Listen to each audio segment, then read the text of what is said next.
to kind of set the stage. I don't get judged. I have no pressure on me. That's the way that I like it. So I'm just going to tell the story, kind of set the stage, and then we're going to get into the people that have put their name in the hat. Okay? And I'll be doing this like 3, 4, 20 times tonight, but we're good. Okay. So, before I had children, I will tell you that I was afraid of several different things. One of which was flying. I scared to death to fly until I figured out that I fly really good with 3 alcoholic drinks. Right? 2 on the ground, 1 in the air. I will go anywhere with that pilot. Let me tell you. Okay, that's how I kind of help my fear of flying. When I had children and I had to travel, I had to act like I wasn't afraid, because you don't want to encourage young children to be afraid to take your own fears, right? That's when I realized that they make screwdrivers, which is orange juice, right? So I would tell my children, oh no, mommy has a cold. I would sound like, mommy has a cold, you can't have my orange juice. That's how, because we do what we need to do to make sure that our children aren't afraid, right? So we did. I also will tell you that I had a pretty healthy fear of spiders until my son was born. Because when KJ came along, from a very early age, he was as arachnophobic as you could get. Anything that was flying outside would send him screaming coming into the house. If there was a spider in the house, I had to scoop it up and get it out as quick as I could so that my son would not be traumatized by this, right?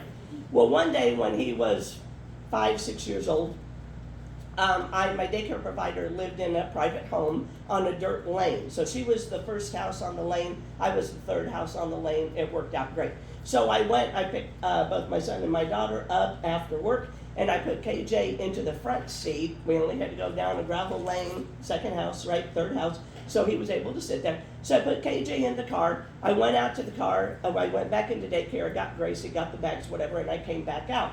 And KJ was paralyzed, sitting in the front seat.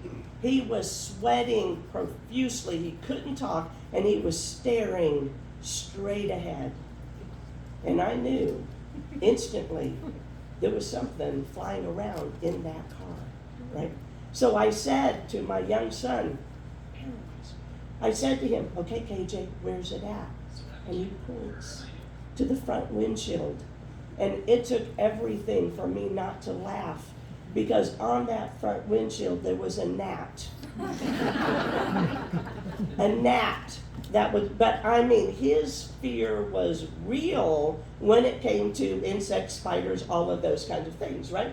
So after this happened, I thought, I need to empower my son. I need to find a way to help my son get over his fear of spiders, and we lived in a very rural area. You gotta get over this at some point. So I read everything that you could read. I, Googled. I did all of these things. So one week I had a brilliant idea to go out, and I got him a cape, and I got him a fly swatter, and I went and I talked to him, and I said, KJ, you are going to be Captain Fly Swatter Man. And you, as Captain Fly Swatter Man, do not have to be afraid of bugs and anything else, like flying insects at all, because now you are empowered. You can just, pop them. You're good. And he thought this was a great idea. He added swim goggles to this outfit. 5, 6-year-old little boy, goggles, cape, fly swatter. He ran out the door, was going to get on his bike, was going to ride. He ran out the door and he goes, Captain Fly Swatter Man to the rescue! Which lasted about 15 minutes until a wasp came by, okay? But for just that moment, we had it. For 15 minutes, we had it, kind of thing. I was reminded of that story this past weekend when I had my 2-year-old granddaughter, who, by the way, gave me this, okay? Very sharing, loving young lady. I took her, actually my friend Anastasia and I took her out to Wedderson Gardens. Beautiful place to take a young lady, right? They have that children's area. So we parked, we went around the corner. She's super excited. She just woke up for a nap, whatever. Super excited. We come around the corner, and there was a wooden ghost that was right there as we went in. And she immediately stopped and looked paralyzed. Immediately stopped, started crying, and goes, I scared Nana. I scared Nana. And so I picked her up and I just loved on her, right? And we went on. Eventually she relaxed. We went on. But she would look behind her and she would go, scary, scary. Because she remembered that ghost, right? But we do what we have to do to help our young grandchildren overcome their fears, right? That's what we do as parents, grandparents. That's what we do. So I asked my son, I actually had asked him this past summer, I asked him if he ever got over his fear of spiders. And he told me a story that just this summer, he had to take a snake out of their basement that had crawled into their laundry basket. He had to take it outside. That answered my question, whether or not he had gotten over his fears. Because I guess the number one way to empower a young boy to get over his fears is for that little boy to grow into a man and to have his own daughter. Captain Daddy to the rescue.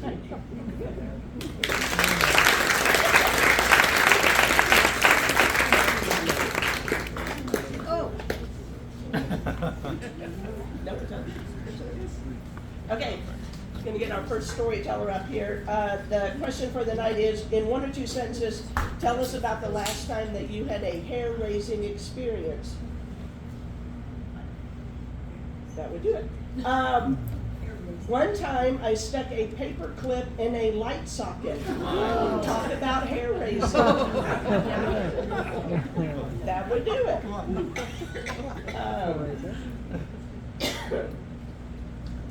In college, the phone on my freshman hall was shared by about 40 girls. All incoming and outgoing calls had to be transferred through two separate operators, one for the campus, one for the dorm. Feeling homesick in October, I decided to call my parents. Picked up the receiver, no dial tone, no operator, just my mother's voice on the other end of the line saying hello.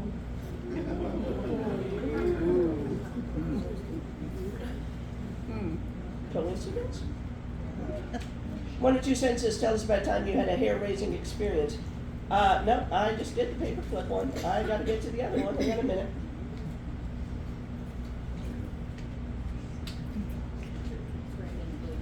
No, it's not good. The 7 cough medicines that I have is making me sick. Kind of true, but it's okay. I woke up in the middle of the night to sobbing, worried for my daughter. I walked out into the hall, heading for her bedroom, only to find my daughter standing there asking me if I had been crying. We never knew who had been crying. Very disconcerting. I'm thinking so. Okay, our first storyteller for the night is going to be Shannon Finn.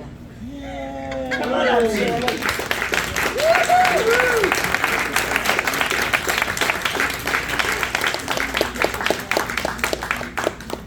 Alright, so a few years ago, after a series of traumatic events, I decided I needed to do something really hard and scary. And to me, the hardest and scariest thing that I could think of was to hike the Appalachian Trail all by myself. So I started to tell some friends and family about my plan, and the question I got asked over and over again was, are you going to bring a gun? Now, I didn't know a lot about backpacking. This was going to be my very first backpacking trip.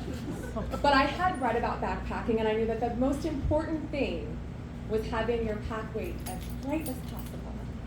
People went to extreme measures for this. They would even cut off the handles of toothbrushes. At some point in the end, I think I even cut off like tags of my clothes. So no, I was not going to bring it up. So on April 3rd, 2021, I headed off from Springer Mountain in Georgia, heading to Maine. and I really did not know what I was doing. And as I set up camp for the first night, it's in the bubble of the thru hiker season, so there was so many people all around, and I felt comforted because I didn't have a gun. And they all really seemed like they knew what they were doing, and I didn't. It took me probably an hour to set up my tent. I couldn't figure out how to make my headlamp work. Anyway, over the next weeks and months, I kept walking and hiking, and every night I would kind of look around to see if there's another hiker that I could like sleep next to, because sleeping by myself seemed like pretty much the scariest thing. I mean, in our society, if you think about a woman alone in the woods, it seems like probably the thing you don't do. I mean, we're taught this from children. Every night I did find somebody. Well, by the time I got into Virginia, the trail had really thinned out. A lot of people had kind of given up on their hike. And I was also really slow, so I was like in the back of the pack. And I was heading into Grayson Highlands, Virginia. I passed the 500-mile mark. And it was so exciting just to sit there and reflect and think of how I was just so clueless just a couple months ago and how far I had made it. And I took pictures and I cried, and then I kept hiking, and the day went on, and I realized I hadn't seen another person. And I was like, I might have to sleep alone tonight. And I kept walking, hoping I would find somebody. And the sun started to set, and I realized I was going to have to get out my quick dry REI big girl panties and set up camp. So as I'm setting up my tent, and I got it down to like 7 minutes by now, I was hammering my last stake in the ground with a rock I had found, and I heard this galloping sound behind me. And as I stood up against the backdrop of the most stunning sunset, this herd of wild ponies had surrounded me. And they just stared at me, and it was like a sign from the universe that everything was going to be okay. And it was. And over the next couple weeks, as I made my way to Maine, I did more hard and scary things. I sang karaoke by myself for the first time. I joined a cult for a couple of weeks. I went to a nudist colony and got all the way naked. And I even found the courage to fall in love again. And ladies, you should definitely talk to strangers in the woods, because sometimes it works out.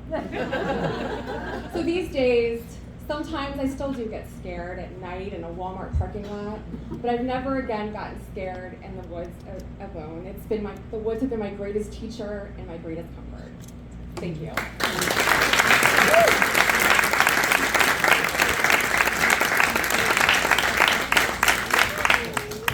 Thank you, Shannon.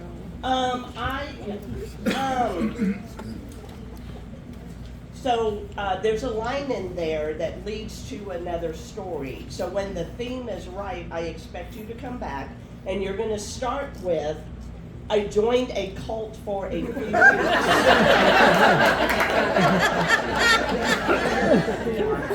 That is going to be the lead in to that. Okay. Putting it out there. Okay, just putting it out there. Thank you. Week or so ago, some friends and I went on a day trip, and we were in Egypt, Ohio, which is a sign on a road. It's literally what Egypt, Ohio is, kind of a thing. But we were taking a picture at the sign saying we were there. Across the street from us, there were 25, 30 cows that came up to us and stared at us. I mean, literally 30 cows doing nothing but staring at us. We thought it was because the 6 of us were the most humans that they had ever seen at one time in Egypt, Ohio. I don't think we thought of it as a sign of God, but the horses. But yeah, cows. I don't know. It was a thing. One more time for Shannon, please.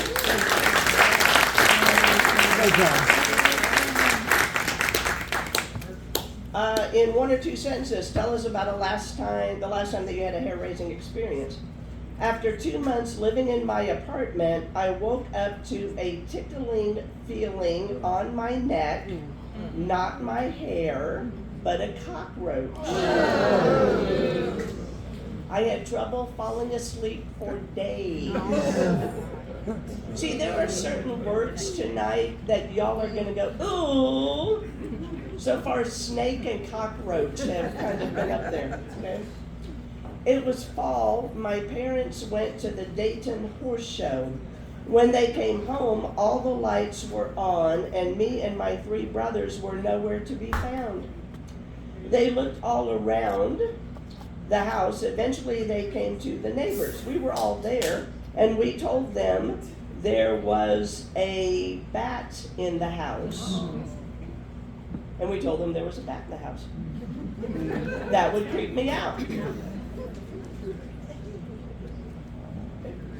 On the drive here, I was merging into the center lane on 75 when a semi merged at the same time. He didn't see me and kept coming as I was luckily able to maneuver back into my own lane.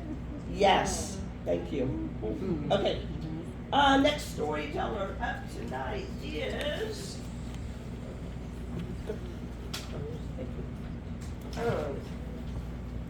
Terry Fry. Round of applause. See the buildings until they get up here.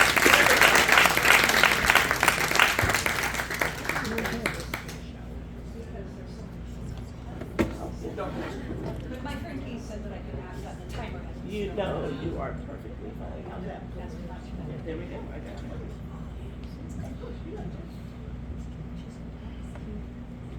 I didn't have a boyfriend in high school. I went to a couple of homecoming dances, but not the peak, the senior prom. Because those of us born in the mid-1900s, at that time, I could only go to the prom if I had a date, and the date had to be a member of the opposite sex. I thought, well, I'm 5'10", they're here. I was a little bit of a band geek, a little bit of a nerd, awkward, ungainly, all those things. So, oh well, thought it was just me. Fast forward 10 years to my high school reunion, I found out it's because they were terrified of my father. I had the singular distinction of being the mayor's daughter all through high school and college. And we're talking small town, about the size, no, it's not even half the size of Kettering. And my father's friends were like the police chief, the fire captain, all of those folks. In fact, once I got my license, Jerry, I saw Terry going down Mar Vista, she was going way too fast. Couldn't do anything. Because actually my father had been in public service since I was a toddler. I did not know a life without my dad being in public service. And it really was for my father public service. Because for 20 years, my father held a volunteer, unpaid part-time job. He truly took the heart of public service. His definition of politics is doing the people's business. So in his last term of office, there was this creepy hotel in our downtown. It was called the San Carlos Hotel. Badass creepy, built in the Depression. It had fallen in disrepair. It was really high. 20 feet at the top was a huge neon sign that said the San Carlos Hotel. By the 70s and 80s, the only redeeming value of this hotel was that the fishermen in the Monterey Bay could see it even in the fog. I have intimate familiarity with this creepy place because my father, his very first business was the cab company. It was down in the bowels, and I mean the bowels. It was below the parking lot, below the parking lot, below the parking lot. And I vividly recall when I'm a little girl holding his hand, going down for whatever business we needed to be there. And as we sank lowers into the rings of hell, right, we'd get lower, I'd be closer and closer and closer. It was dank, it was dark, it was smelly. Nicotine oozing out of the concrete, I'm sure. And I never liked it. I always felt uneasy when I was there. Fast forward, my father's last term in office, the Marriott Hotel chain, wanted to buy the San Carlos, but they also wanted to take it down, which made sense. It was old, nothing redeeming value, not historic, not up to earthquake standards, which is very important in California. It passed flying colors. Yes, yes, yes, yes, yes, from the city council and the architectural review committee, which in my hometown everything had to pass the architectural review committee. Went up, all is fine, and then the proverbial shit hit the fan. My father all of a sudden was vilified as growth. He's going to destroy our city. He's going to tear everything down and put up parking lots. So during that election, the candidate that ran against him was a council member who, guess what, voted, yes, we want the Marriott. We want the revenue. We want the taxes. We want the jobs that the Marriott's going to bring. So that's what he campaigned on. Now here's a note. It was in an off year. It was an off year election. So we did all the things we're supposed to do. I'd been knocking on doors, making photos, hitting, the door things and all that stuff that you do during an election year.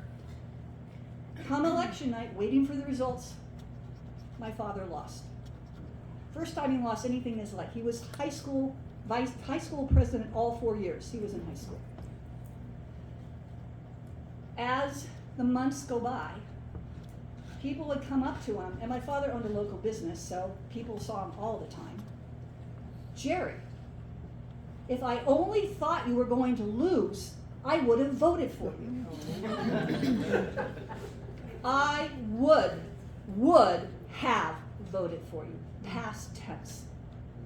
So what happens in an off-year election when there is a contentious issue on the ballot? The wackadoodles come out. And I mean wackadoodles on both sides.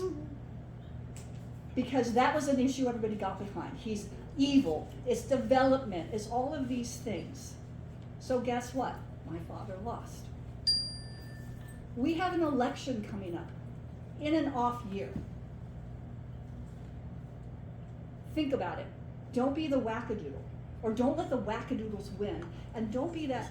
Do you really want to be the person who says, wow, I wish I would have voted?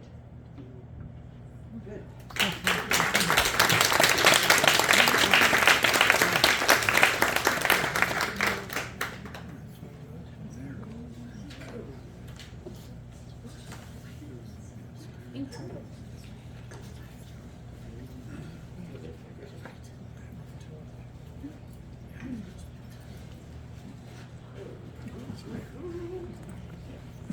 One more time for Terry.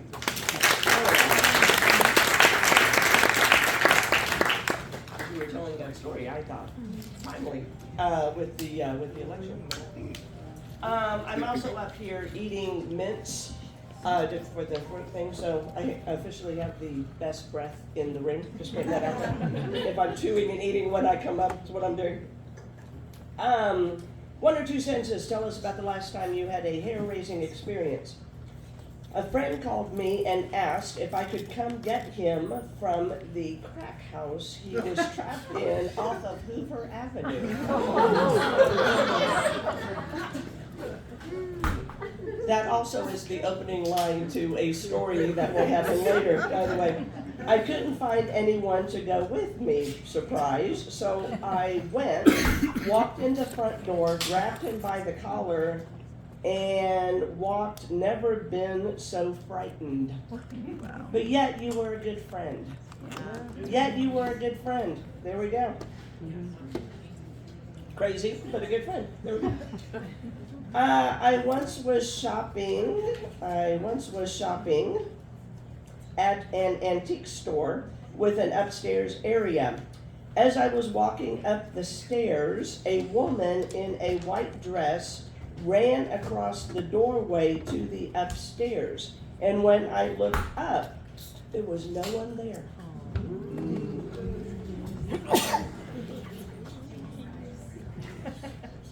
Snakes, cockroaches, and women in white dresses. That's what's getting the response tonight. As I left for work early in the morning, I heard a rustle in the yard behind me as I locked the door. Luckily, it was just an opossum and not an axe murderer.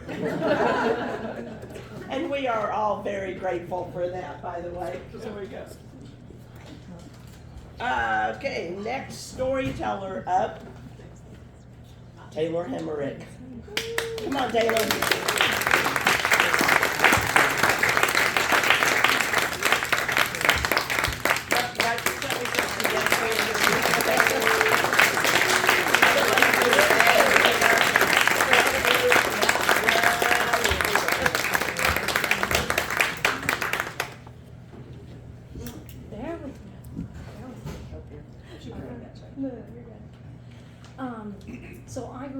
2000s, which means I had access to the internet at my fingertips.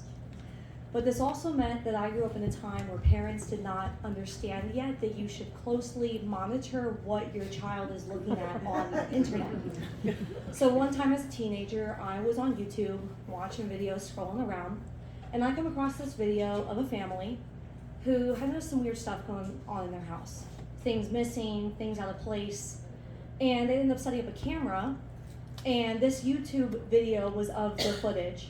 And in the footage, you see a woman come out of their ceiling, and she's eating the food in their fridge, she's watching their TV, she's using their stuff whenever they leave the house or they're sleeping. And then when they come home or they wake up, she goes back up into the ceiling. This video deeply disturbed me. So I do more research, and I go down the rabbit hole, and I find out that this happens all the time. There are people who live in houses that other people are living in without their knowledge. And it's so common, these people have a name. They are called froggers, and doing this is called frogging. So I keep researching, because what do you mean this happens all the time?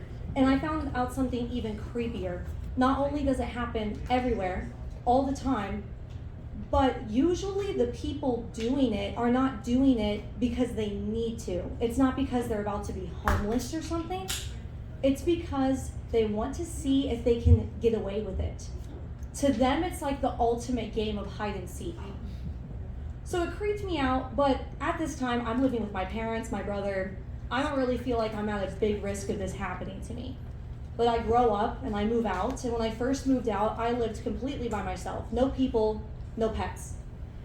And I started noticing that when I went to grab something, it wasn't where I recalled leaving it. And things were missing that I knew I had bought. And I'm like, what's going on? And you know, a normal person would blame a ghost. But my brain recalls this video that I watched, and I knew there was only one explanation. I've got a frogger. There is a person living in my house. I would be the perfect victim of frogging from all of the research I've done. So I freak out, and I run in my master bathroom, and I lock the door, and I call my mom. Mom, there's a person secretly living in my house. They're called froggers. I did a lot of research on this back in high school. I don't know what to do. And she goes, Taylor, you are batshit crazy. There's not somebody living in your house. You're anxious and you're paranoid. And I'm like, no, Mom, I'm telling you, I bought this thing, and then I put it over here, and now it's gone. And then I set my jacket down here, and it's in my bedroom. I didn't put it there. She goes, well, go check. What do you mean, go check? What do I do when I find the frogger, Mom? She goes, take a knife with you. Oh my God, you're being so dramatic. I'll stay on the phone with you. So I go in the kitchen, I grab my biggest butcher knife, and I'm walking around my house shaking, ripping open every door, ready to find the frogger. And I get to the very last door. And this door goes to a tiny closet underneath my staircase. The perfect place for a frogger to hide. And I rip open the door, knife ready. And what do I see? Nothing, because that's crazy. There's not somebody living in my house. Why would I think that? Why was that my first thought? And some time passes, and it's a different night, and I'm hungry, so I go in the fridge for a snack, and I open up the fridge, and I get a brand new package of blackberries, and I open it up. There's some blackberries missing. I learned my lesson, guys. So I came up with a reasonable explanation, even more reasonable than the ghost. It had to have been my boyfriend at the time. He had been over that day. He probably helped himself to a snack. So I called him, hey, do you have my blackberries? He says, no. Well, if there's one thing I do know, it's that the number one sign of a frogger is missing food. So I said, you have to get over here right away. There is somebody secretly living in my house. And he comes over. We were freshly dating, like maybe 3 months at this time. And he shows up, gun in hand. And he and I are sneaking through my house, opening every door. We're whispering, like, I don't know, he could be in the closet. The closet would be a good spot. Where's the attic? I don't know. I've never been up there before. And we get to the last door, the door that goes underneath the staircase. Gun in hand, he swings that door open, and what do we see? Nothing. I'm still batshit crazy. And for some reason, he kept dating me for a long time after that, so what's that say about him? And just a few nights ago, I'm in my basement, and my foosball table has been moved diagonally. This has happened to me quite a few times now, so I think to myself, God, I hope I catch this robber soon.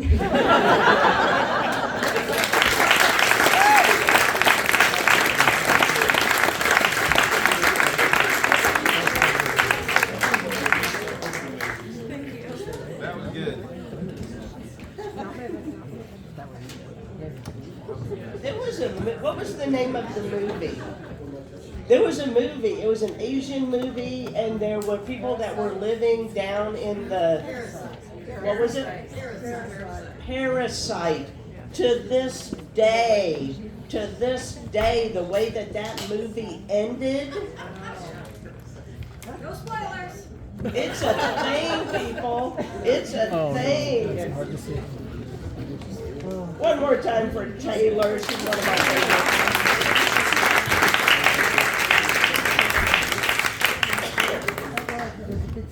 One or two sentences. Tell us about the last time you had a hair-raising experience. I worked in a museum with human remains.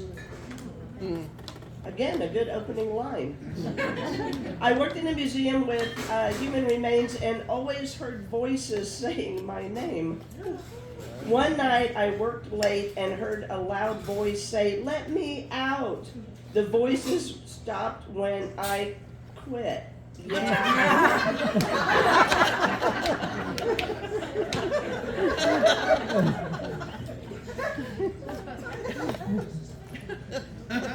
Glad you found a solution. That was good. Sorry.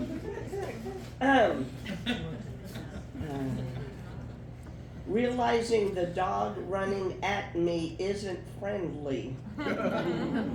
Everyone is okay. They put that in parentheses. We're good. Everyone is okay.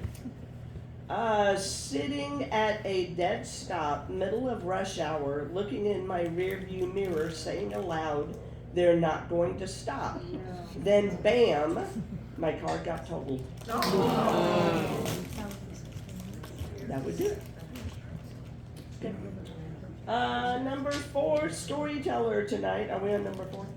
Yes. Yes. Number 4 storyteller tonight is John Schneider. Come on up, John.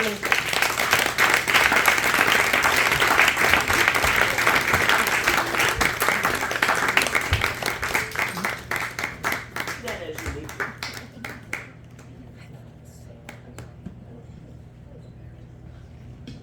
Those are great cargo pants, by the way. Oh, thank you. This is why I love Chris stores. He asked me to give him a 4-minute timer, so those of you that are judging know it's at 4 instead of 5. I didn't think of that. Okay. I used to work downtown, which meant I got really, really, really used to homeless people asking me for money. And you get used to it.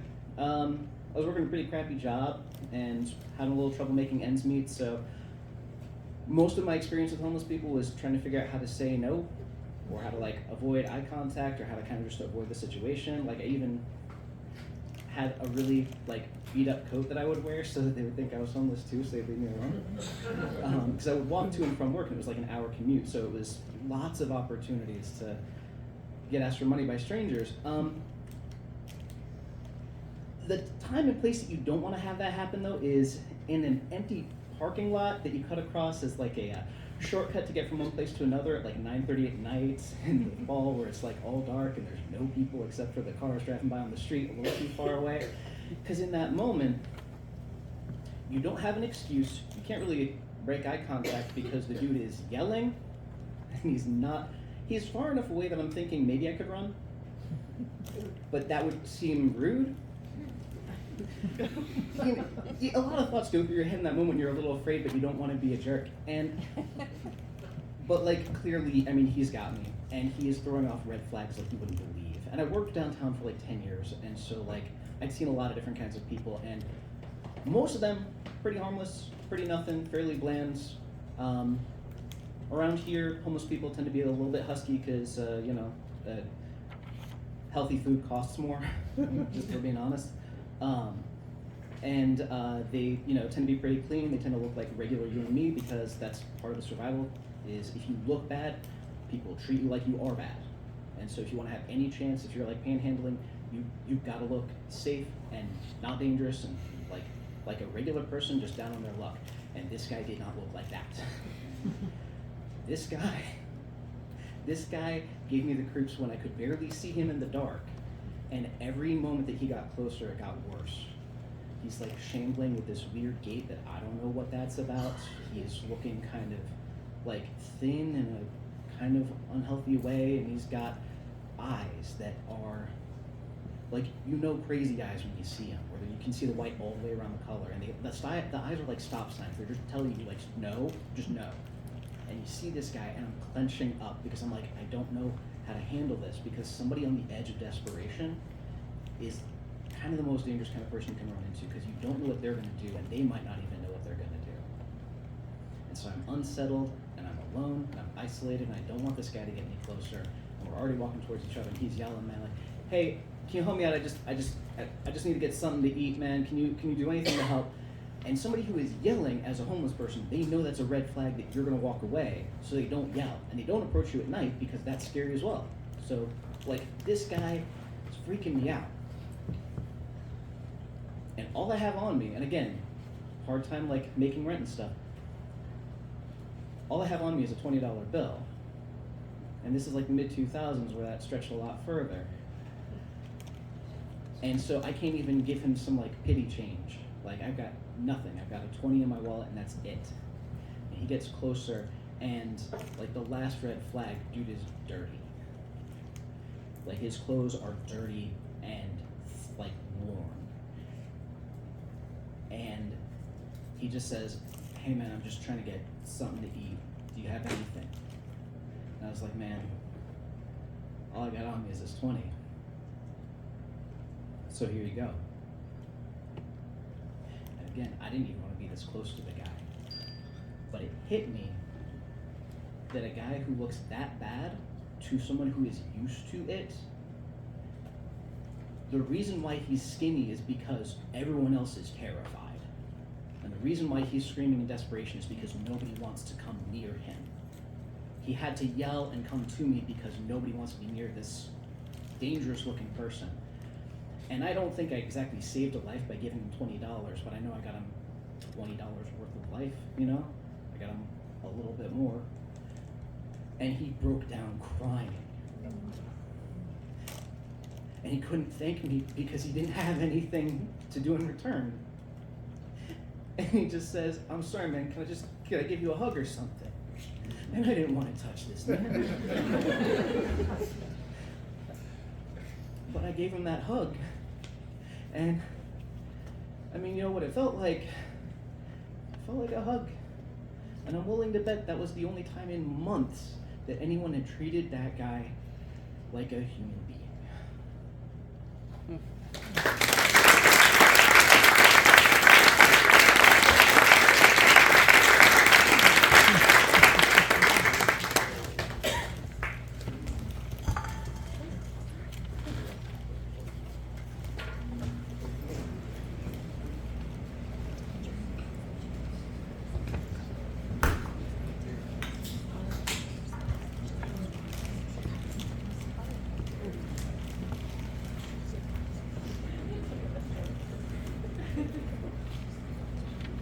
One more time for John.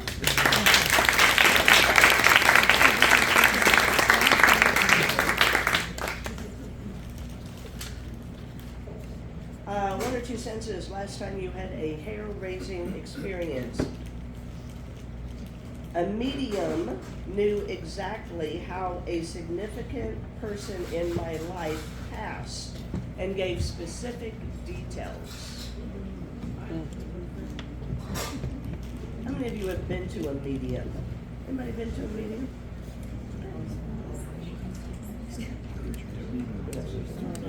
I was taking a nap and I was awakened by the voice of my brother who had passed a couple of months earlier.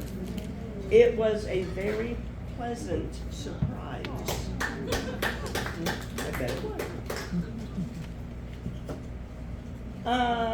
Last time you had a hair-raising experience. A few years back, one of our dogs was going crazy at the back porch glass door. And one of our grandchildren was pointing up. There was a 5-foot rat snake climbing up the outside glass.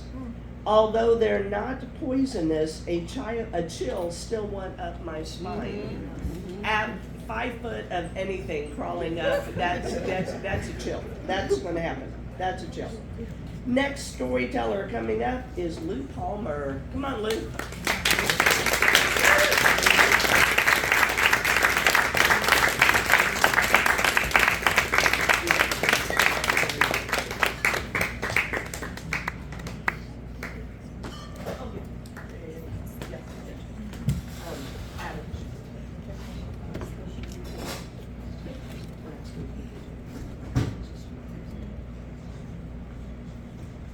People in the back got the volume coming up for you.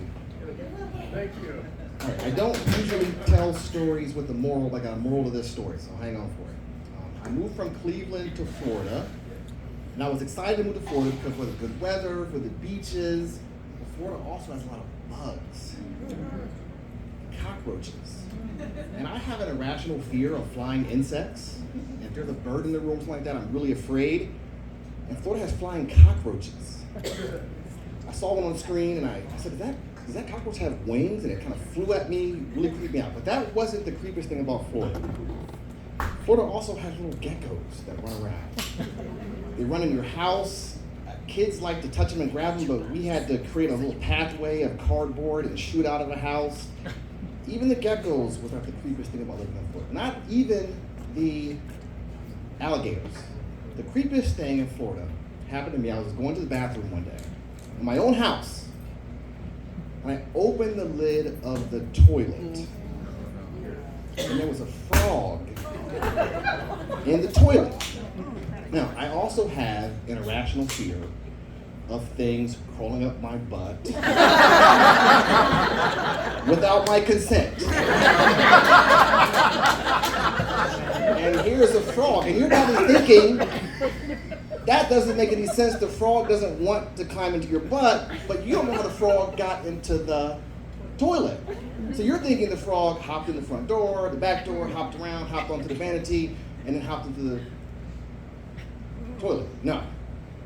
The frog comes in through an air vent in the ceiling, in the roof, and swims around through the pipes and comes up into the toilet. So now my irrational fear is starting to make sense, right? So I did not tell my wife that this had happened. To this day, she still does not know because she would have insisted we move immediately out of the house. I had to sneak around. I got gloves. I put the gloves on. I trapped the frog in a paper cup, and I removed the frog from our house. And I checked for frogs in every toilet for many, many, many, many years. And the moral to this story is, Dayton is awesome because we don't have frogs that will call your butt.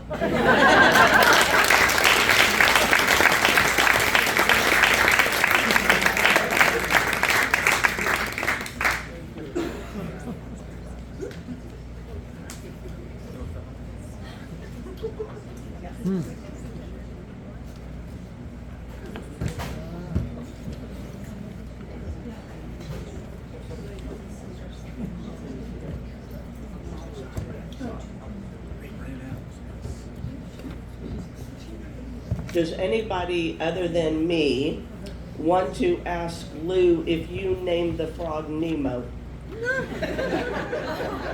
Is it just me? It's 7 cold medicines. That's where my mind went. I'd be naming it Nemo. I don't know. It was me. Okay, it was just me. I got you. One more time for Lou. Thank you, Lou, for hopping up.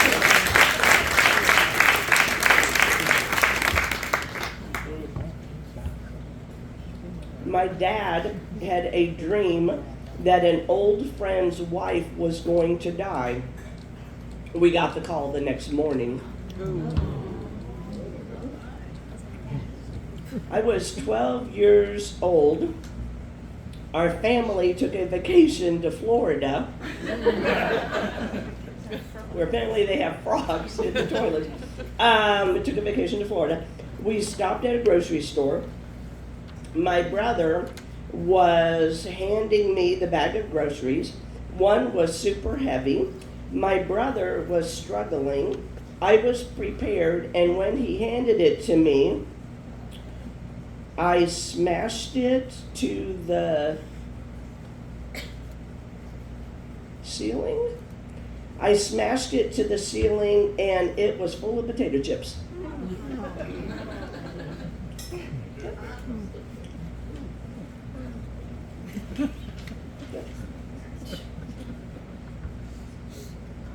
The next storyteller is Marcy Wright.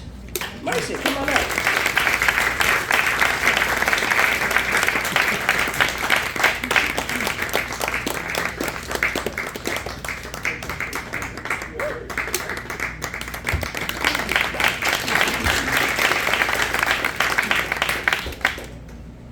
I was 12 years old. As I approached the casket, Uncle is laying there, laid out. There are pock marks on his face. He's in his best suit. His lips are pursed.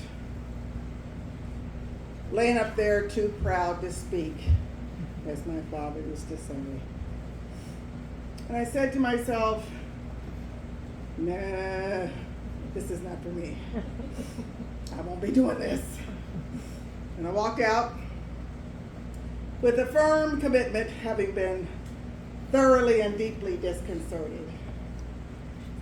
I will not be in the same room with a dead body. And so as the years went by, Grandpa died. I was not at that funeral. Grandma, favorite auntie, all of that. I didn't attend any funerals, wakes, any of those types of events. Stayed on the sidelines. But my father was what you call for lack of a better term, he was a death doula. He helped people through these kinds of events. He would take them by the hand. He'd go with them to the funeral home and all of that. And as the years went by, he became more frail, and he said, come and help me. And I helped him. And I would type the program, I would get the participants, I would book the musicians, and suddenly in rooms with dead people. You know, so my cousin said, you see dead people? I said, yes, I do.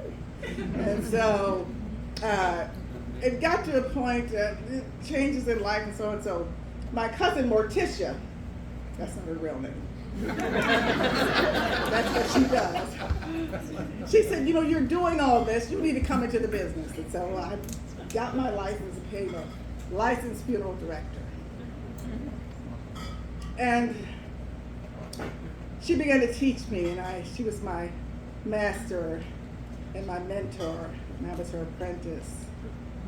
And she taught me how to do something called setting the features, so that that person that has passed away has their eyes shut and looks as though they're sleeping, and their mouth is just so not quite smiling, and every blemish is gone, and there's no sign of illness. that ravaged them. And as the funeral director, I hear them say, those family members, she looks like she's sleepy. Or my favorite, he looks better than he ever did when he was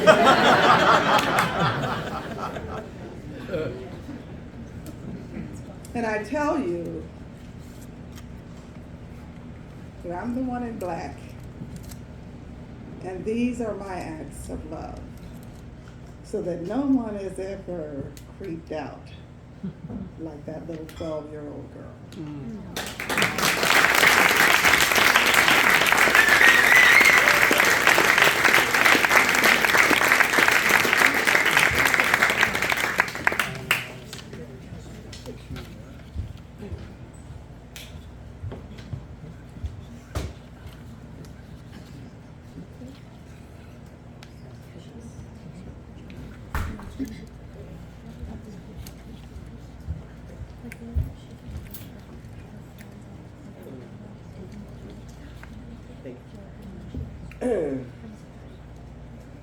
I like having friends in the room. Hey, can you give me a drink? We're good. I knew a lady who was a hairdresser and who would do people's hair when they passed away for free for the family, and that was just her ministry to do it. So what a wonderful act of compassion that is. Round of applause for Marcy.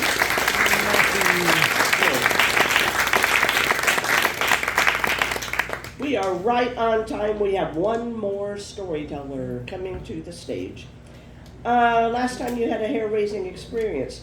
I got up around 3 a.m. or 4 a.m. and went downstairs for a glass of water.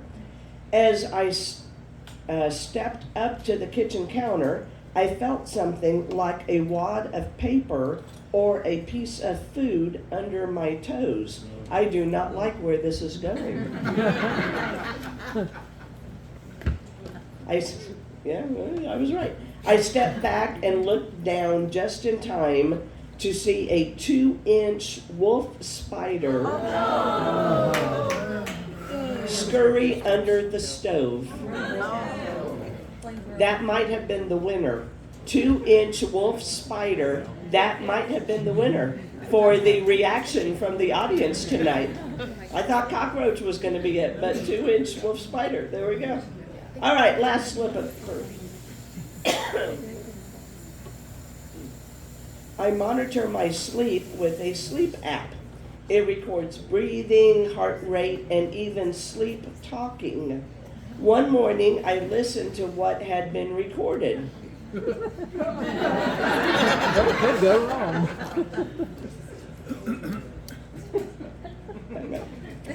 It recorded me saying, "I know you are there. Get out of my house." It gets even better. As I left the house for work that morning, my back door was slightly ajar. Nope. Nope, I'm right there with you. It's good. Agreed. We're good. Last storyteller. Hey, this has been a great night of storytelling. Have y'all enjoyed this? Night of storytelling. Last storyteller for the evening is Sean Rockefeller. Come on up, Sean.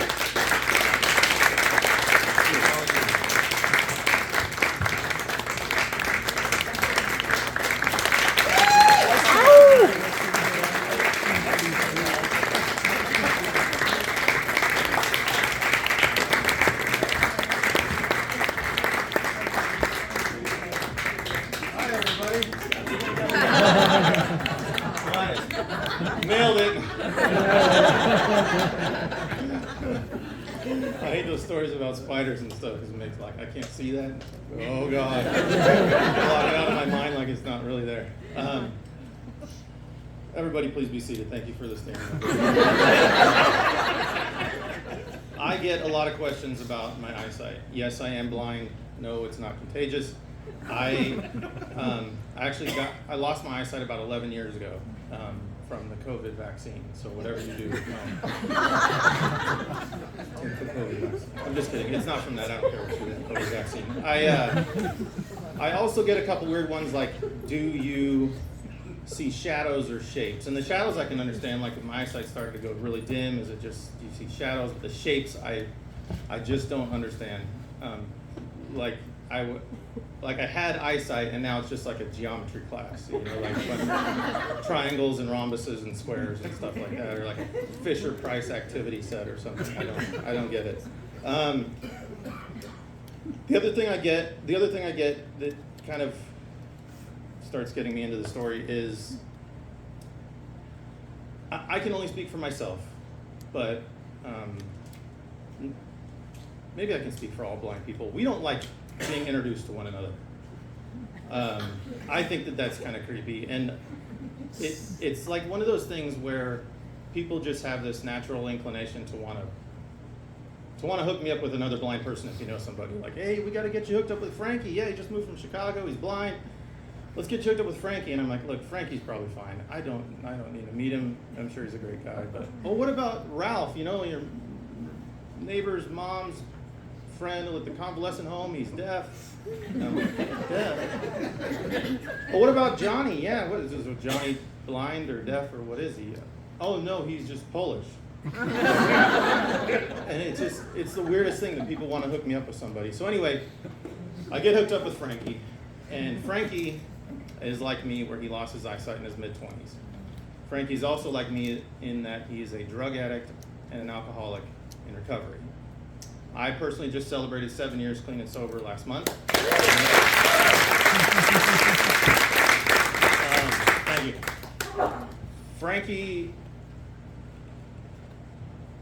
Frankie's working on maybe 7 days. Frankie's not doing so good. He just keeps bouncing off the bottom. And it's kind of annoying to me that I have to be the one to mentor this guy into sobriety. But I guess I'm willing to do it. So he calls. I try to get him hooked up with a place to live. I try to show him around town a little bit. I mean, as much as one blind guy can show around another guy. But whatever, we have that much in common, I guess. So he calls looking for some help. He needs a place to live. He needs some sober friends. He calls, he's desperate. I hook him up, he flakes. He calls, he's desperate. I try to help him out, he flakes. And that goes on for a while. And that's just kind of the behavior of a drug addict and an alcoholic who can't get sober.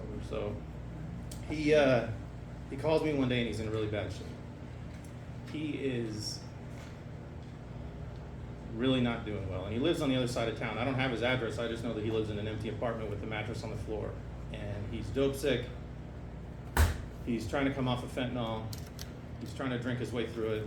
And he's probably going to have a seizure. And I don't know what the deal is, but he won't call 911. He won't call an ambulance. I make a bunch of phone calls. I find a place for him to go.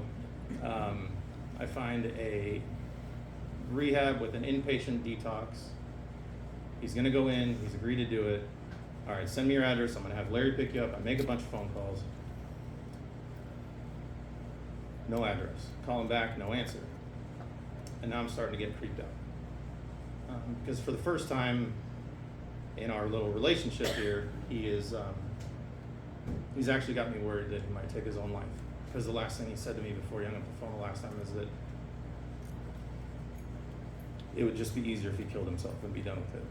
And it brought me right back to where I was, a hair raising on my arms. It brought me right back to where I was in 2018 when I was in a bathtub with empty bottles and empty bags and burned up tinfoil sheets all around me and a gun to my head wanting to end it. And I thought, I've been rolling my eyes with this guy for a while now, and he really needs some help. And I don't know how to get a hold of him. I don't know how to contact him. I don't know. I can't tell the police what address he is to do a wellness check. And I'm really freaking out. And so the next day, he calls me at about 3 o'clock in the afternoon. I was expecting a call from the police or somebody saying you were the last call on his phone. The next day at about 3 o'clock in the afternoon, he calls me And I'm like, Frankie, am I talking to a ghost? And he's right as he's ever been. He's maybe even jovial. He's like, hey man, what are you doing? I'm like, kind of just been worried about you for the last 24 hours. What are you doing? You had me scared, man. I've been freaking out for 24 hours. And he said, oh man, I'm just cooking up a lobster tail. Lobster tail? Yeah, man. Thursday night. The Bears play on Thursday. I'm like, dude, I can't do this anymore. You're just scared for me now. So that's what life is like if you ever want to quit using drugs, everybody. Thank you for your time.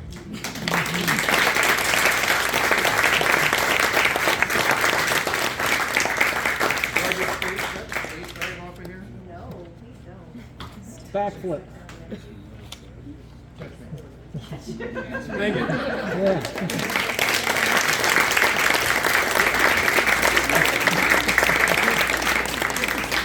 Oh, thank you, Sean.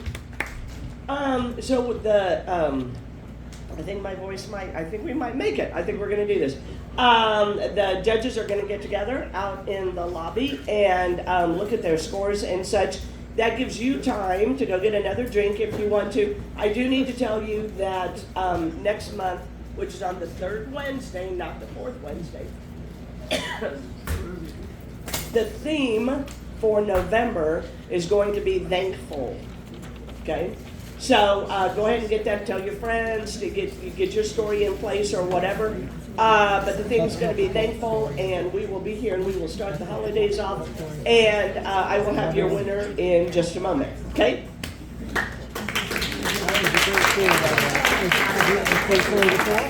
Never. Oh, good. Yeah.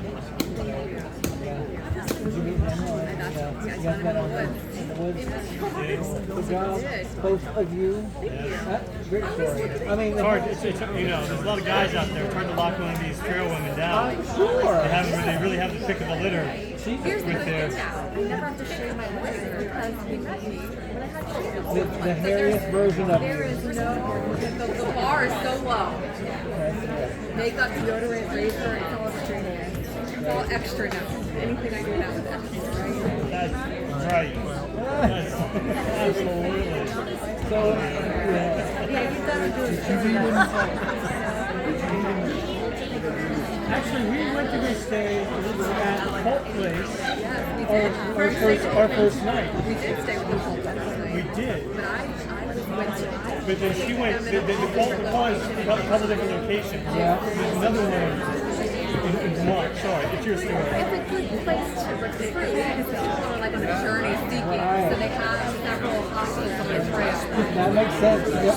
They're in Oklahoma State sometimes. So when I was leaving this hostel, I was saying to one of her friends, I'm like, make sure she leaves here. Because she was getting all into, like, they made their own clothes, and she had the same outfit for months. So, you know, she gets to like A dress with dresses and things like that. Pretty princess things. You know. Okay, we're going to invite all of the storytellers to come back up on stage, please.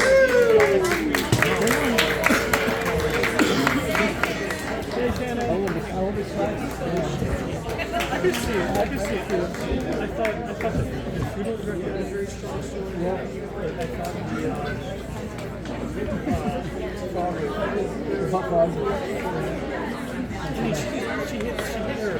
hit her Amy. You know, like, is this gonna happen? Is she gonna seal the deal on this? You know? Like, That was great. Taylor. The dog. Okay, sorry. I was thinking Florida. Not Florida. Yeah, Taylor. Taylor's awesome. She's won a handful of 2 of them. Yeah, I don't know. I think I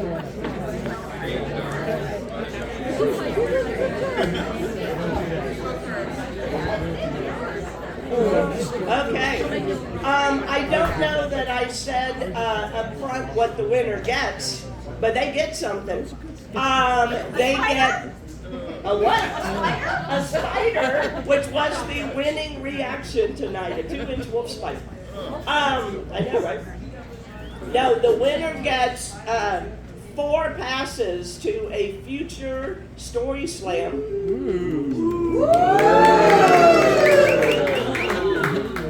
$50 cold hard cash.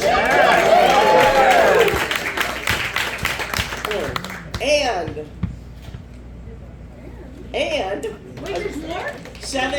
seven cup medicines.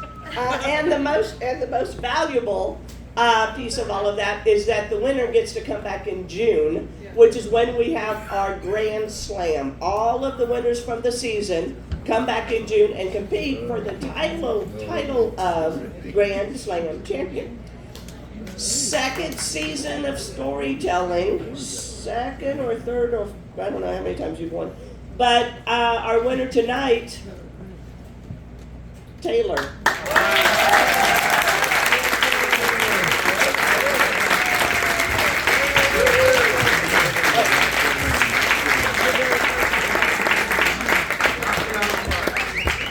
Okay, we're gonna get a couple of pictures here, and y'all can get a drink, hang out for a little bit longer. And thank you so much for being here tonight.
originally here for that, and we're looking for you think we're gonna go. I don't know.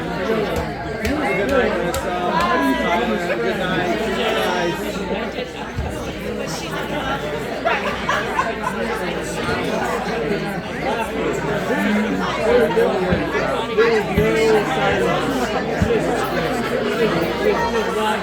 He's coming back. You know, and then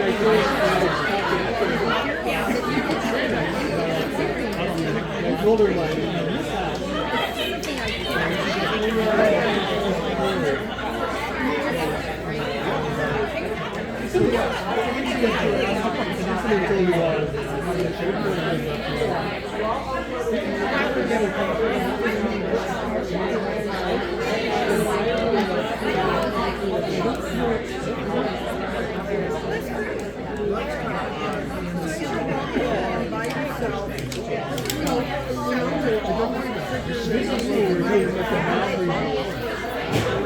raising my hand and I'm like, what's the little kid? And all the engineers and like they were stopping.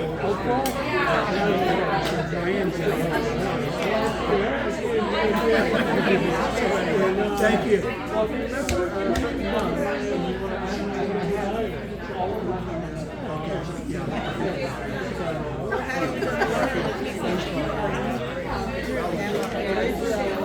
Send me the first thing. Sounds good. You're very welcome. Just toughed out.